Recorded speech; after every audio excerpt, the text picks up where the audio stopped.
네, 안녕하세요. 소설을 읽어준 남자 정초로입니다. 오늘은 아, 한입마이라는 소설 2부를 읽어드리겠습니다.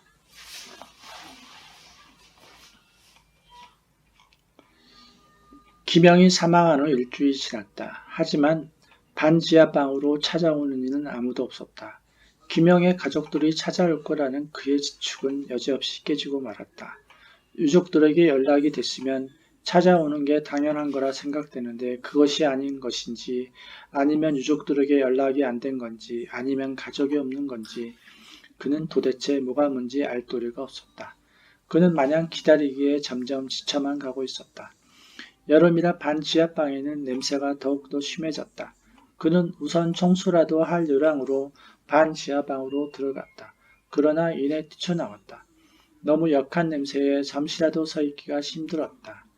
움푹 팬 이부자리에는 말라붙은 혈흔이 남아있었고 까맣게 먹물을 뿌린 것처럼 변해 있었다.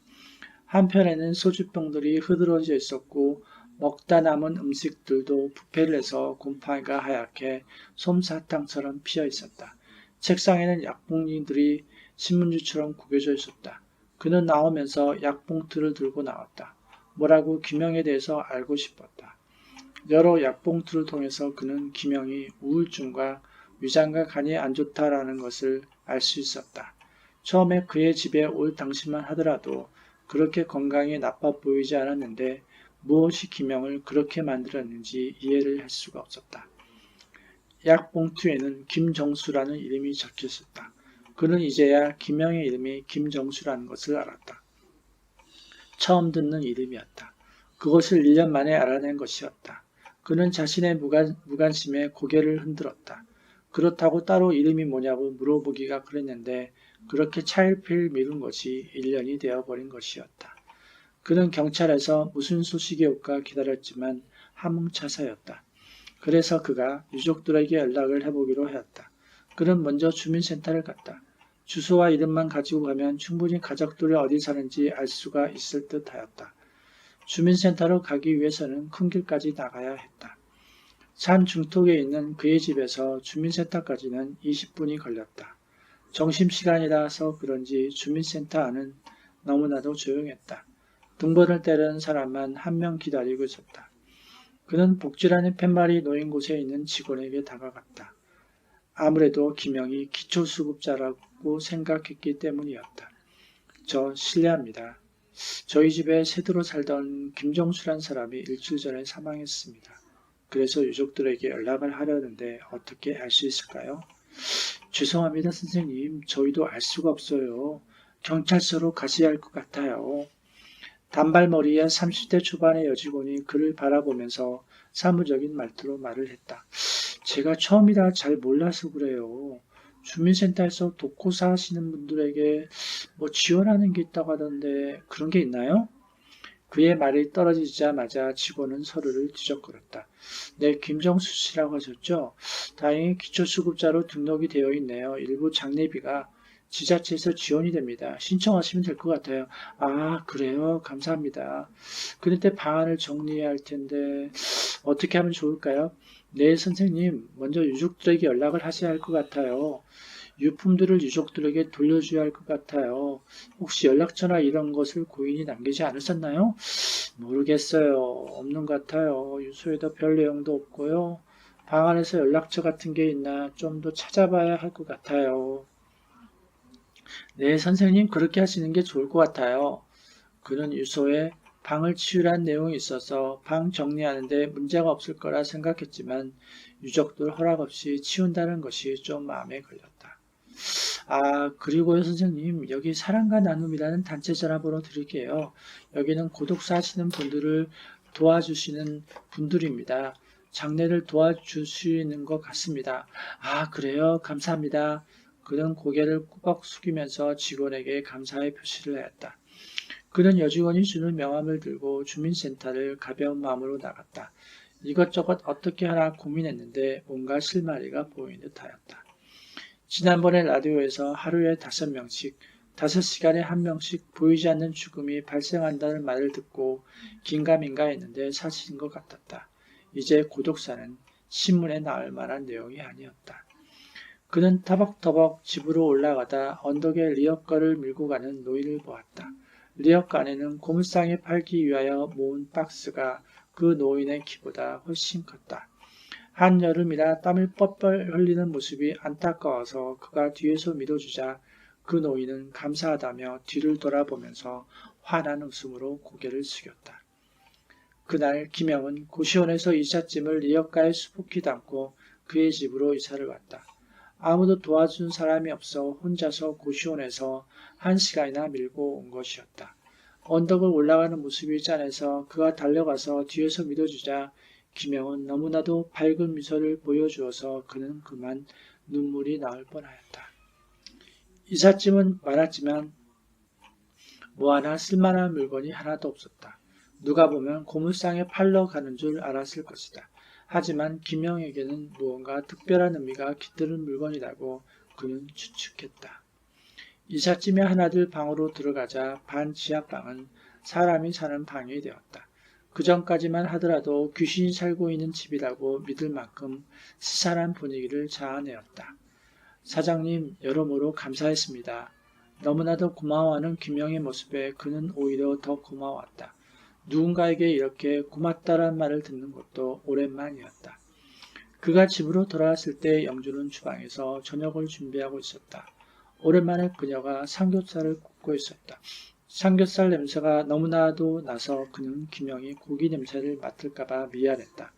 삼겹살이 노릇노릇 구워지고 식탁에서 밥을 먹는데 그는 자꾸 김영이 생각이 나서 밥을 먹다 찬장에서 그릇을 꺼냈다.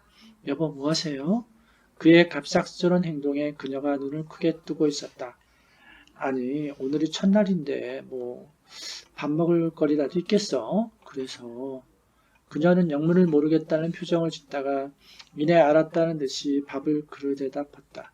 그리고 쟁반을 꺼내어서 그가 들고 있는 그릇에 구운 삼겹살과 쟁반에 상추를 담고 수저와 젓가락을 얹었다. 여보, 쟁반과 그릇은 바깥에다가 두라고 하세요. 그는 아무 말도 없이 그녀를 쳐다보다가 살짝 미소를 지었다. 한 달을 살아도 다 한 가족인데 그는 중얼거리면서 반 지하방 문 앞으로 갔다. 김영, 안에 계세요? 네? 김영은 화들짝 놀란 목소리로 문을 열었다. 김영, 이것 좀 드세요. 아니에요. 김영은 그의 손에 들린 음식을 보더니 손살을 치면서 됐다고 하였다.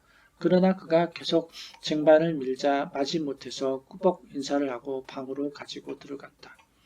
그는 주방으로 돌아오면서 왠지 마음이 뿌듯했다. 너무 고마워하는 김영의 모습이 아른거려서 저절로 미소가 지어졌다. 이럴 줄 알았으면 삼겹살을 더 살 거 그랬어요. 집사람이 고기를 먹다가 말했다. 됐어. 고기 많이 먹으면 살찌는 것밖에 더 하겠어. 우리 나이에는 고기도 적당히 먹어야 해. 오랜만에 먹어보는 거잖아요. 그녀가 그의 잔소리에 얼굴을 찌푸리면서 말했다. 남의 살이 맛있다고 오늘따라 삼겹살이 너무나 고소했다. 밤이 되고 어두운 하늘에 보름달이 환하게 떠올랐다. 거리에 그 많던 사람들은 어디로 갔는지 보이지가 않고 간혹 개짖는 소리가 어둠을 흔들어 놓았다. 그는 잠이 오지 않아 마당으로 나와 반 지하방을 보았다. 첫날이라 그런지 김영은 무척 피곤한 것 같았다. 벌써 방에 불이 꺼져 있었다. 무슨 사연인지는 몰라도 혼자 사는 김영을 보면서 그는 자신이 얼마나 행복한 일을 느낄 수가 있었다. 아침이 되었다. 7시가 되어서 그는 마당으로 나왔다. 조그만 마당이지만 방 안에 있는 것보다 숨쉬기가 편했다. 방은 갇혀있는 공간이지만 마당은 막힌 곳이 없어서인 듯하였다. 그의 눈이 자꾸 반 지하방으로 쏠렸다. 지난밤에는 잘 잤는지 아침 먹을 준비는 잘하는지 여러 가지가 궁금했다. 그렇다고 나이가 60이 넘는 사람 보고 이래라 저래라 할 수가 없었다. 그보다 5살은 위로 보이는 김영이라 그는 그저 눈치만 볼 뿐이었다. 어제는 첫날이라 신경을 썼지만 오늘은 다른 날이었다. 좋은 말도 자꾸 하면 잔소리 나고 그는 자중을 할 필요가 있었다. 여보, 식사하세요. 알았어. 그는 식탁에 앉아서 아침을 먹으면서 열린 문으로 김영이 뭐하는가를 지켜보았다.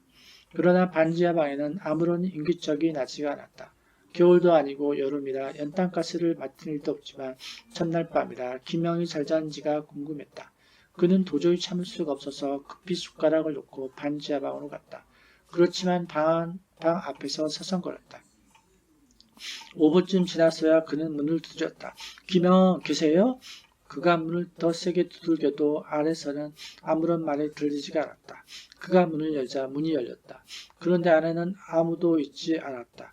어제 김영이 신고 온 신발도 온데 간데 없었다. 안에는 가시런히 정리가 되어 있었다. 그는 김영이 없는 것을 확인하고 문을 닫았다. 벌써 어디 갔나? 그는 고개를 깨우뚱거리면서 집으로 들어갔다. 아저씨 잘 잤대요? 영주가 부엌에서 설거지를 하면서 그를 바라보았다. 아니 없어 어디 갔나 봐. 이렇게 아침 일찍이요? 그러게. 그는 혹시나 김영이 들어오나 현관문을 내다보았지만 오전에 김영의 모습은 보이지가 않았다. 밤 10시가 넘어서 김영은 파김치가 되어서 집으로 돌아왔다. 너무나도 지친 김영의 모습에 그는 말을 건넬 수가 없었다. 힘든 사람에게서 쉴 시간을 뺏을 수가 없어서였다. 그렇게 김영은 비가 오는 날 빼놓고 매일 어디론가 막노동을 나갔다. 그렇게 한 달이 되어갔다. 네, 오늘은 제 단편소설 인연 2부를 읽어드렸습니다. 네, 감사합니다.